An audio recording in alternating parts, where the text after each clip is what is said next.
Dem Waldkauz auf der Spur. Leicht ist es nicht, den scheuen, meist nachtaktiven Jäger im Wald zu entdecken. Thomas Blodau, Chef des Landesbundes für Vogelschutz in Kempten, will uns dabei helfen. Vielleicht haben wir Glück, denn im Dezember beginnt die Brutplatzsuche der Käuze. Also hier ist ein Paar seit 10 Jahren in einem von den Nisthilfen, die wir aufgehangen haben. Und ja, rufen ist immer so eine Sache. Also wenn die beiden sich länger kennen, dann hält sich die bald so ein bisschen in Grenzen. Also man hört ihn zwar hin und wieder schon rufen, aber nicht mehr ganz so intensiv. Aber man kann unter Umständen auch mal tags beobachten, wenn er aus der Höhle guckt. Da lassen wir uns jetzt einfach mal überraschen. Zu hören ist der Waldkauz schon. Bei diesem Ruf denken abergläubische Menschen an Unglück und Tod. Wir aber freuen uns. Vielleicht ist jetzt etwas am Nistkasten oben in 18 Metern Höhe zu sehen. Ja, schade leider nichts. Hat sich vielleicht schon an die vielen Spaziergänge hier gewöhnt. Also in den ersten Jahren, als der Kasten noch recht neu war, da, wenn man über den Schnee gelaufen ist, hat sie immer mal wieder rausgeguckt. Haben wir jetzt leider Pech gehabt, dass sie nicht gucken will. Dieser Tonnennistkasten hat sich bereits bewährt.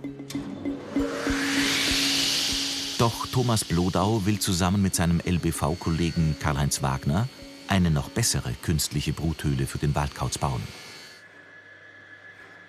Viel Zeit investieren die beiden engagierten Vogelschützer in das Projekt. Das Neue ist, dass die Jungvögel jetzt hier wirklich sehr viel Platz haben, um sich zu bewegen, um schon mal so ein bisschen die Flügel auszuprobieren, was im normalen Nistkasten, sage ich jetzt mal, der vielleicht so eine Grundfläche hat, 1/3 davon jetzt schwer möglich ist. Also da haben sie halt einfach zu wenig Platz und hier können sie sich wirklich super bewegen. Wenn es klappt. Wenn es klappt. Mit der fertigen Nisthilfe geht's in ein Waldstück der Bayerischen Staatsforsten nahe Wildpolsried. Thomas Blodau will als erstes störende Äste entfernen. Das LBV-Team hat diesen Bergahorn nahe einer großen Wiese ausgesucht, mit Zustimmung von Förster Ludwig Zeller. Ersatz für einen der seltenen Höhlenbäume, den der Waldkauz eigentlich zum Brüten braucht. Es hat sich schon etwas verändert. Und zwar wurde früher nicht so sehr auf den Naturschutz und auf den Erhalt der dicken Bäume und der Höhlenbäume so großen Wert gelegt wie in letzter Zeit. Das hat sich schon geändert während der 40 Jahren, die ich jetzt Förster bin. Umdenken. Jetzt werden Höhlenbäume markiert und dürfen nicht mehr umgeschnitten werden. Auch bei diesem Bergahorn ist sichergestellt, dass er künftig nicht gefällt wird. Kalt ist es, trotz Wintersonne.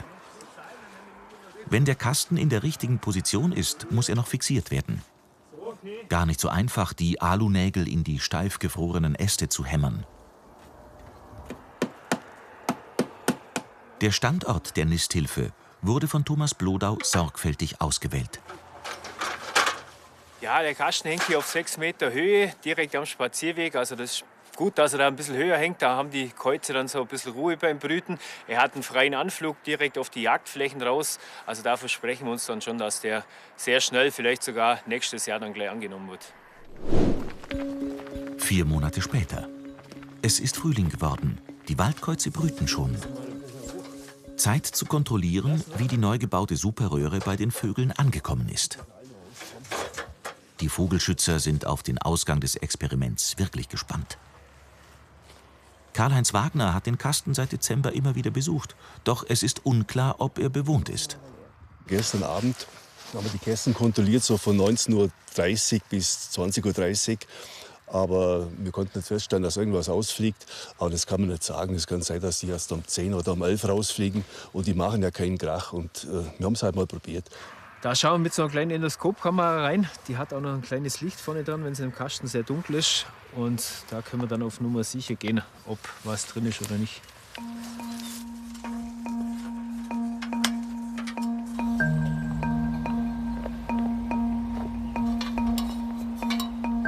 Und? Wie schaut's aus?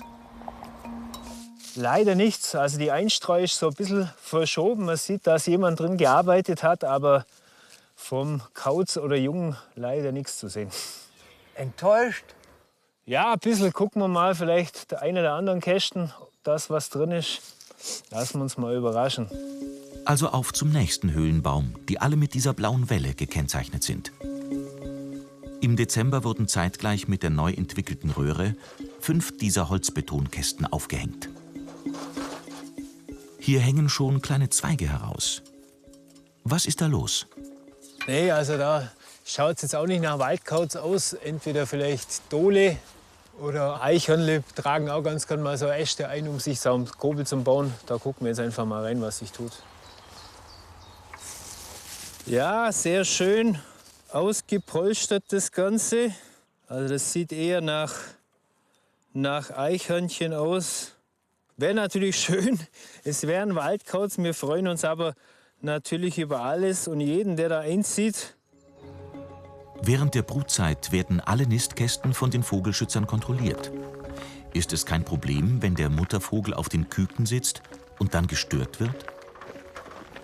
Es kann passieren, dass er ausfliegt, kann aber auch passieren, dass er sitzen bleibt. Das ist immer so ein bisschen Überraschungssache. Also da ist von Vogel zu Vogel unterschiedlich. Wir machen es aber extra dann zu dem Zeitpunkt, wenn die Jungen schon größer sind und auch mal eine Zeit lang ohne die Weibchen auskommen.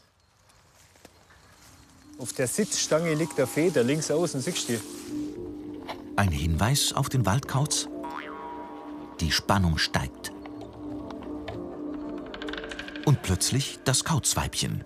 Eine Sekunde später ist der Vogel lautlos verschwunden. Das war eine Überraschung, auch für Thomas Blodau.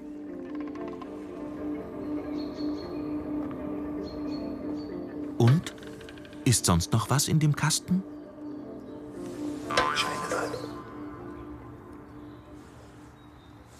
Jungvögel.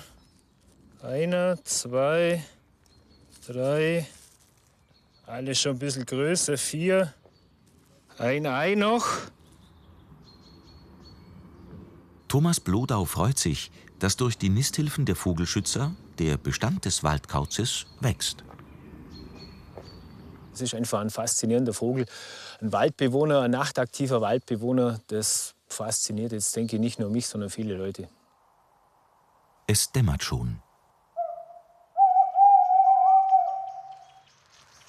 Thomas Blodau will uns noch den Tonnennistkasten zeigen, den wir schon im Dezember besucht haben.